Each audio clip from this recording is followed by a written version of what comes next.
Hello dear friend, नमस्कार। आज हम बात करेंगे UP board class 12th history के क्वेश्चन पेपर के बारे में, जो 6 मार्च 2024 को अभी हाल ही में एग्ज़ाम हुआ था।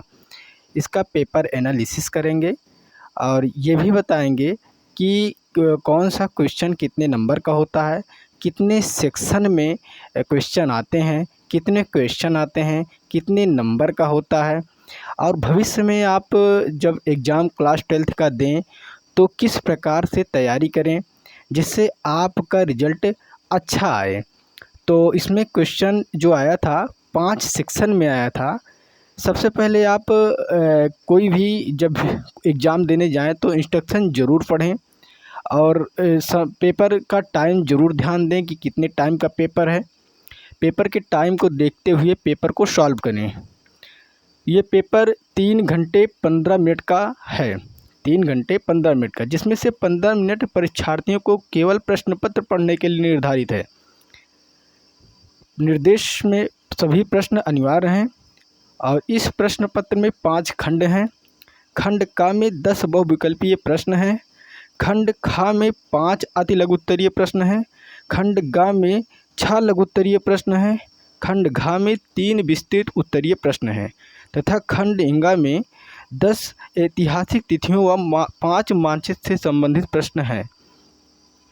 सभी प्रश्नों के निर्धारित अंक उनके सामने अंकित हैं। आपको मानचित्र अलग से दिया जाएगा, उसमें जो क्वेश्चन पूछा जाता है उसको आपको भरना होता है। मानचित्र में आपको नाम, एड्रेस सब कुछ लिखा जिस प्रकार आप क्वेश्चन पेपर में लिखेंगे उसी प्रकार मानचित्र में भी लिखा जाता है। तो इसमें जो क्वेश्चन पूछा जाता है, हम सेक्शन ए की बात करें तो सेक्शन ए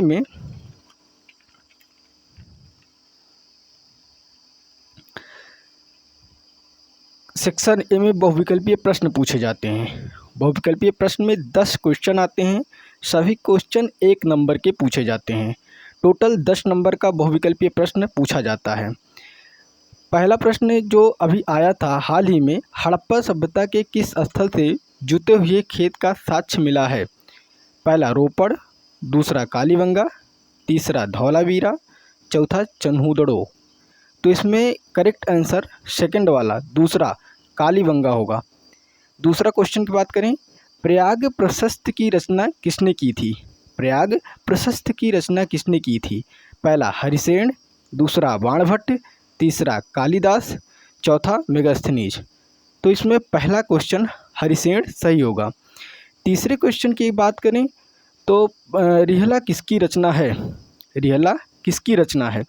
पहला बर्नियर, दूसरा टैवर्नियर, तीसरा इब्न बतूता, चौथा अलबरूनी। तो इसमें तीसरा क्वेश्चन का आंसर तीसरा सही होगा, इब्न बतूता। चौथे क्वेश्चन की बात करें, किस सूफी संत की दरगाह अजमेर में है?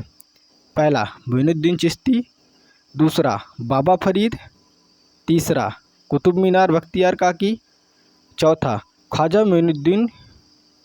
ख्वाजा बहाउद्दीन। तो इसमें चौथे का पहला आंसर मोइनुद्दीन चिश्ती होगा। नैनार उपासक थे किसके? पहला ब्रह्मा के, दूसरा विष्णु के, तीसरा शिव के, चौथा शक्ति के। तो नैनार किसके उपासक थे? नैनार शिव के उपासक थे। तो तीसरा आंसर सही होगा, शिव के। कौन से? शिव के। छठवां क्वेश्चन की बात करें तो विजयनगर साम्राज्य की स्थापना की थी। विजयनगर साम्राज्य की स्थापना की थी। तो विजयनगर साम्राज्य की स्थापना किसने की थी? हरिहर एवं बुक्का ने। आंसर नंबर 3 सही होगा, आंसर नंबर 3। ये तीसरा हरिहर एवं बुक्का ने। सातवें क्वेश्चन की बात करें तो व्यपगत यानी हड़प नीति किससे संबंधित हैं? पहला लॉर्ड कर्जन, दूसरा लॉर्ड डलहौजी, तीसरा लॉर्ड कैनिंग, चौथा लॉर्ड कॉर्नवालिस। तो इसमें दूसरा आंसर सही होगा, लॉर्ड डलहौजी। क्वेश्चन 8 की बात करें, क्रिप्स मिशन भारत कब आया था? तो क्रिप्स मिशन पहला 1935, दूसरा 1942, तीसरा 1946, चौथा 1947। तो इसका करेक्ट आंसर सेकंड वाला 1942 होगा। 1942 में क्रिप्स मिशन भारत आया था। अच्छा, बात करें हम क्वेश्चन नंबर 9 की। डिस्कवरी ऑफ इंडिया पुस्तक किसने लिखी थी? डिस्कवरी ऑफ इंडिया पुस्तक किसने लिखी? पहला महात्मा गांधी, दूसरा सुभाष चंद्र बोस, तीसरा बाल गंगाधर तिलक, चौथा जवाहरलाल नेहरू। तो क्वेश्चन नंबर 9 का चौथा आंसर सही होगा, जवाहरलाल नेहरू। क्वेश्चन नंबर 10 की अगर बात करें तो द्वितीय विश्व युद्ध समाप्त हुआ था, कब समाप्त हुआ? पहला 1935 में, दूसरा 1939 में, तीसरा 1945 में, चौथा 1948 में। तो इसमें तीसरा आंसर सही होगा 1945 में, 1945 में। अच्छा, सेक्शन ए समाप्त हुआ, ये इंग्लिश वालों के लिए है सेक्शन ए जो नीचे दिया गया है। सेक्शन बी की बात करें तो इसमें अति लघु उत्तरीय प्रश्न पूछे जाते हैं। अति लघु उत्तरीय प्रश्न पूछे जाते हैं। ये सभी 2 नंबर के होते हैं। कितने नंबर के होते हैं? 2 नंबर के होते हैं। अति लघु उत्तरीय प्रश्न पहला 11 की हम बात करें, चनहुदड़ों में किन किन पदार्थों से मनके बनाए जाते थे? 2 नंबर का है। चनहुदड़ों में किन किन पदार्थों के बनके बनाए जाते थे? क्वेश्चन नंबर 12, किन्हीं 4 महाजनपदों का उल्लेख कीजिए। किन्हीं 4 महाजनपदों का उल्लेख कीजिए। क्वेश्चन नंबर 13, अलवार और नैनार से आप क्या समझते हैं? अलवार और नैनार से आप क्या समझते हैं? क्वेश्चन नंबर 14, नल हीरा दिव्य प्रबंधम के विषय में आप क्या जानते हैं? नल हीरा दिव्य प्रबंधम के विषय में आप क्या जानते हैं? क्वेश्चन नंबर 15, गांधी इरविन समझौते की 2 मुख्य शर्तों का उल्लेख कीजिए। गांधी इरविन समझौते की 2 मुख्य शर्तों का उल्लेख कीजिए। क्वेश्चन नंबर 15 की अगर हम बात करें, 16 की बात करें, क्वेश्चन नंबर 16 की बात करें तो ये इसमें लघु उत्तरीय प्रश्न पूछे जाते हैं खंडगा में। 16 से खंडगा में लघु उत्तरीय प्रश्न पूछे जाते हैं। लघु उत्तरीय प्रश्न 5 नंबर के पूछे जाते हैं। सभी क्वेश्चन 5 नंबर के होंगे लघु उत्तरीय प्रश्न में। पहला इसमें 16वां क्वेश्चन है, 16 महाजनपदों में सबसे शक्तिशाली महाजनपद कौन सा था और क्यों? 16 महाजनपदों में सबसे शक्तिशाली महाजनपद कौन सा था और क्यों? क्वेश्चन नंबर 17 की बात करें तो बौद्ध धर्म की शिक्षाओं का संक्षेप में वर्णन कीजिए। बौद्ध धर्म की शिक्षाओं का संक्षेप में वर्णन कीजिए। क्वेश्चन नंबर 18, कॉलिन मैकेंजी कौन थे और ये क्यों प्रसिद्ध हुए? कॉलिन मैकेंजी कौन थे और ये क्यों प्रसिद्ध हुए? क्वेश्चन नंबर 19, गुरु नानक पर संक्षिप्त टिप्पणी लिखिए। गुरु नानक पर संक्षिप्त टिप्पणी लिखिए। क्वेश्चन नंबर 20, अस्थाई बंदोबस्त इस्तमरारी से आप क्या समझते हैं और यह सर्वप्रथम कहाँ पर लागू हुआ? अस्थाई बंदोबस्त इस्तमरारी से आप क्या समझते हैं और यह सर्वप्रथम कहाँ पर लागू हुआ? क्वेश्चन नंबर 21, महात्मा गांधी के अनुसार राष्ट्रीय भाषा की क्या विशेषताएं होनी चाहिए? महात्मा गांधी के अनुसार राष्ट्रीय भाषा की क्या विशेषताएं होनी चाहिए? अच्छा, खंडगा में विस्तृत उत्तरीय प्रश्न पूछे जाते हैं। विस्तृत उत्तरीय प्रश्न 10 नंबर का होता है। एक प्रश्न 10 नंबर का होता है और इसमें 2 क्वेश्चन दिए जाते हैं जिसमें से आपको एक सॉल्व करना होता है। एक सॉल्व करना होता है जिसमें से आपको एक सॉल्व करना होता है और 10 नंबर का वो होगा, सिंधु घाटी सभ्यता की नगर योजना की प्रमुख विशेषताओं का उल्लेख कीजिए अथवा मौर्य साम्राज्य के पतन के कारणों का वर्णन कीजिए। सबसे पहले आप अपने माइंड में ये एनालिसिस कर लीजिए कि मैं सबसे अच्छा किस क्वेश्चन का आंसर दे पाऊँगा। तो आप उस क्वेश्चन को उठाइए और उसको कम से कम 8 से 10 पेज ज़रूर लिखिए। 8 से 10 पेज जब आप लिखेंगे तभी आप 10 नंबर के अराउंड जा पाएंगे कि मैं 10 नंबर पा जाऊँगा। तो क्वेश्चन को सिलेक्ट करने में बहुत ज़्यादा समय ना लगाएं क्वेश्चन को जल्द ही सेलेक्ट करें, लेकिन ये समझ कर सेलेक्ट करें कि मैं इस टॉपिक पे ज़्यादा पेज लिख पाऊँगा। तो इसमें एक ही क्वेश्चन आपको लिखना है, या तो पहला या तो ये नीचे वाला, ठीक है। चलिए,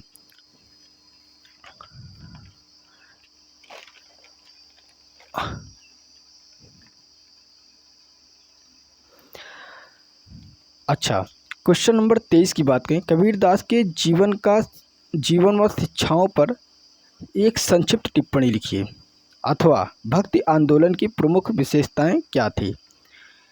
ये 10 नंबर के क्वेश्चन हैं सब। विस्तृत उत्तरीय जितने आते हैं सब 10 नंबर के होते हैं। तो इसमें से 23 में केवल एक सेलेक्ट करना है। चाहे कबीरदास के जीवन व शिक्षाओं पर संक्षिप्त टिप्पणी लिख दीजिए, चाहे भक्ति आंदोलन के प्रमुख विशेषताएं क्या थी ये लिख दीजिए। आपको 10 नंबर मिलेगा। आप माइंड में ये बैठा लीजिए, एनालिसिस कर लीजिए किसमें मैं ज़्यादा लिख पाऊँगा। आप उस क्वेश्चन को उठाइए और उसमें लिखिए 8-10 पेज, तभी आपको 10 नंबर मिलेगा, अन्यथा फिर आप 10 नंबर नहीं पाएंगे। क्वेश्चन नंबर 24, भारतीय स्वतंत्रता संग्राम में महात्मा गांधी की भूमिका का मूल्यांकन कीजिए। भारतीय स्वतंत्रता संग्राम में महात्मा गांधी की भूमिका का मूल्यांकन कीजिए, या भारतीय संविधान के प्रमुख विशेषताओं को वर्णन कीजिए, अथवा करके। तो एक ही क्वेश्चन अथवा करके जो है, तो इसमें एक ही क्वेश्चन करना है। जो दोनों करेंगे तो आपको नंबर उतना ही दिया जाएगा, आपका टाइम वेस्ट होगा। इस वजह से मैं आपसे कह रहा हूँ कि क्वेश्चन एक ही कीजिए, 8-10 पेज कम से कम वो भर दीजिए, जिससे आपको कुछ नहीं तो 10 नंबर नहीं तो 8-9 नंबर तो मिल ही जाएगा। लेकिन आप पूरा वो लिख के आइएगा। खंड अंग की बात करें, सेक्शन ई की बात करें, तो इसमें निम्नलिखित ऐतिहासिक क्वेश्चन 25, निम्नलिखित ऐतिहासिक तिथियों से संबंधित घटनाओं का उल्लेख कीजिए। निम्नलिखित ऐतिहासिक तिथियों से संबंधित घटनाओं का उल्लेख कीजिए। इसमें जितनी तिथियां हैं टोटल 1 नंबर की हैं, और टोटल 10 तिथियां हैं। का की बात 185 ईसा पूर्व, खा में 300 ईसा पूर्व, 321 ईसा पूर्व, गा में 540 ईसा पूर्व, घा में 78 ईसा पूर्व, अंगा में 1336 ईसा पूर्व, चा में 1526 ईसा पूर्व। सॉरी, इसमें ईसा पूर्व नहीं है, ये ईसवी है, ये ईसवी है। घा में 78 ईसवी, अंगा में 1336 ईसवी, चा में 1526 ईसवी, छा में 1565 ईसवी, ठीक है। और आगे ये सभी 1 नंबर के हैं, टोटल 1 नंबर। जितनी तिथियां दी गई हैं आप इसमें लिखिएगा, 2-2, 4-4 लाइन के इसके बारे में लिखिए खटीखट, आपको 1 नंबर जरूर मिलेगा, ठीक है। अच्छा, जा में 1993 ईस्वी में, और झा 1919 ईस्वी में, इया में 1942 ईस्वी में, इया में 1942 ईस्वी में, ठीक है। अच्छा, मानचित्र संबंधी प्रश्न आपको दिए जाएंगे। 5 क्वेश्चन होंगे आपको, और टोटल 2-2 नंबर के होंगे।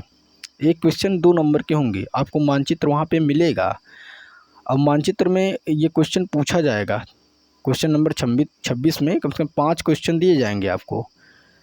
और आपको मानचित्र जब आप क्वेश्चन कर ले जाएंगे तो लास्ट में आपको मानचित्र दिया जाता है, उसमें आपको भरना होता है। पहला क्वेश्चन इसमें ये दिया गया है, वह स्थान जहां मिट्टी के बने हल के प्रतिरूप मिले हैं। तो आपको मानचित्र में ढूंढना है किस स्थान पे मिले थे। तो उस स्थान पे आप थोड़ा सा राउंड करके एरो मार के लिख देना। बाहर लिखना, मानचित्र में हिम्मत गोचा पोची करना बहुत। बाहर लिख करके उसमें डाल देना कि प्रश्नोत्तर नंबर 26, प्रश्नोत्तर नंबर 26 का पहला, ठीक है। और दूसरा अगर आप आंसर दें प्रश्नोत्तर नंबर 26 का दूसरा, ऐसे ऐसे करना है। प्रश्नोत्तर नंबर 26 का तीसरा, प्रश्नोत्तर नंबर 26 का चौथा, प्रश्नोत्तर नंबर 26 का पाँचवा। आपको एरो बना कर लिखना है इसमें। और दूसरा क्वेश्चन है, वह स्थान जहाँ महात्मा बुद्ध ने निर्वाण प्राप्त किया था। वह स्थान जहाँ महात्मा बुद्ध ने निर्वाण कहाँ प्राप्त किया था, तो आपको एरो बना करके लिख देना है, ठीक है। वह स्थान जहाँ शेख मुइनुद्दीन चिश्ती की दरगाह स्थित है, आपको एरो बना के लिखना है, ठीक है, कि अजमेर कहाँ पे स्थित है, आपको लिख देना है ढूंढ करके, ठीक है। वह स्थान जहाँ जलियांवाला बाग की घटना हुई थी, तो आपको मानचित्र में पता होना चाहिए ना कि अमृतसर कहाँ पे स्थित है, ठीक है। तो अमृतसर के आप एरो करके वहाँ पे लिख दीजिए और लिखने के बाद उसमें डाल दीजिए कि क्वेश्चन नंबर 26 का चौथा, पाँचवां वह स्थान जहाँ उत्तर प्रदेश की राजधानी है। ठीक है। तो आप बहुत ही ईजी क्वेश्चन पूछे जाते हैं। तो आप लोग तैयारी अच्छे ढंग से करिए आने वाले एग्ज़ाम के लिए। अगर किसी भी जिस कोचिंग में आप पढ़ रहे हैं, कोशिश ये कीजिए कुछ टीचर से आप लोग कहिए कि वो टीचर आपका हफ्ते भर में एक टेस्ट ज़रूर ले, जिससे आपको इस चीज़ का पता चल सके कि मैंने तैयारी कहाँ तक किया है, किस हिसाब से मेरी तैयारी चल रही है, जिससे जो एग्ज़ाम 2025 में 24-25 के बीच में हो, आप उस एग्ज़ाम की तैयारी प्रॉपरली कर पाएँ और अच्छा रिजल्ट आप ला पाएँ। तो इस प्रकार से क्वेश्चन पूछे जाते हैं। सेक्शन 5 होते हैं। सभी सेक्शन में आपको मैंने नंबर बता दिया, कितने नंबर कितने सेक्शन से किस सेक्शन से कितने नंबर पूछे जाते हैं, कितना आपको लिखना होता है। तो बस मैं सभी क्वेश्चन जितने क्वेश्चन हैं सभी क्वेश्चन को मैं बोर्ड पे सॉल्व कराऊंगा। इस क्वेश्चन को आपके एग्ज़ाम तक, जब आपके एग्ज़ाम होंगे इस पहले इस क्वेश्चन को मैं सब सॉल्व करा दूंगा, आपको बता दूंगा किस हिसाब से आपको लिखना होगा एक बोर्ड एग्ज़ाम में। ठीक है। तो आप निश्चिंत रहें इसके बारे में। अगर आप हमारे साथ बने रहना चाहते हैं तो हमारे चैनल को सब्सक्राइब करें, जिससे कोई भी नोटिफिकेशन हो, मैं वीडियो बनाकर डालूं तो आपके पास वो नोटिफिकेशन तुरंत जाए। धन्यवाद डियर फ्रेंड।